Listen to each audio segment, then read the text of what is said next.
A supracondylar fracture is a fracture, usually of the distal humerus just above the epicondyles, although it may occur elsewhere.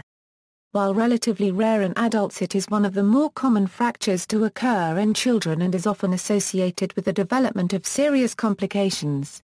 Classification: it may be of a flexion type or an extension type, depending upon the displacement of the distal fragment of bone. Extension type, the most common type, accounting for 95% of all supracondylar fractures. The distal fragment is displaced posteriorly. Flexion type, the least common variety, where the distal fragment is displaced anteriorly relative to the proximal segment.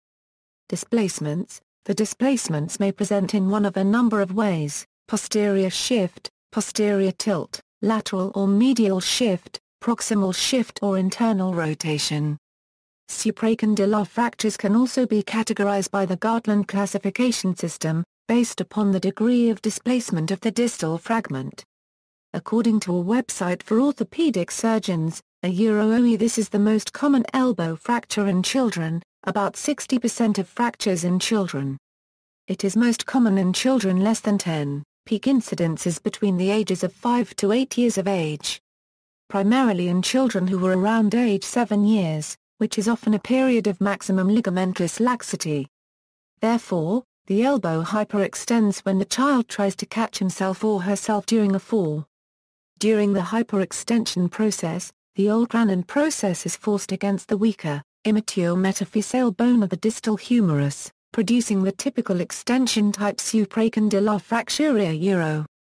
Presentation: presenting complaints. The child presents with history of a falling on an outstretched hand followed by pain, swelling and inability to move the affected elbow.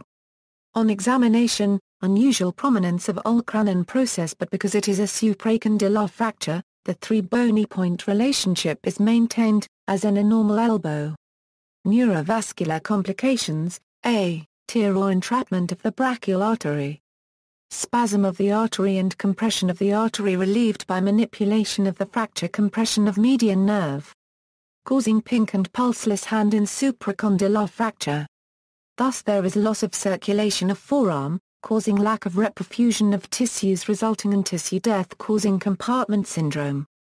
Therefore the complications of elbow dislocations include the following: post-traumatic periarticular calcification, which occurs in 3 to 5% of elbow injuries, myositis ossificans or calcific tendinitis, neurovascular injuries. A palsy to the anterior interosseous nerve at time of index injury is most common, followed by brachial artery injuries. Injury to the ulnar nerve is reported with percutaneous pinning through the medial epicondyle. Osteochondral defects, intra-articular loose bodies, and avascular necrosis of the capitulum, instability. Other injuries, most commonly brachial artery injury, and if left untreated could lead to Volkmann's contracture. Cubitus varus, also known as gunstock deformity. This is more of a cosmetic problem, and does not affect the range of motion of the elbow joint. Malonion, the condyles of the distal humerus do not correctly join together. It may be misaligned anteriorly, posteriorly, medially or laterally in respect to the shaft of the humerus. A thicker ossification will also appear on the distal end. Remove it 1 year later to prevent additional ossification from forming. Mechanism: the fracture is caused by fall on an outstretched hand in 70% of cases. As the hands hit the ground, the elbow is hyperextended resulting in fracture above the condyles. This fracture is most commonly seen in children between the ages of 5 to 15 years. It is a very important clinical condition where medical attention is necessary. There are 2 ways supracondylar fractures occur: high impact on a hyperextended elbow or a supracondylar flexion of more than 90 degrees.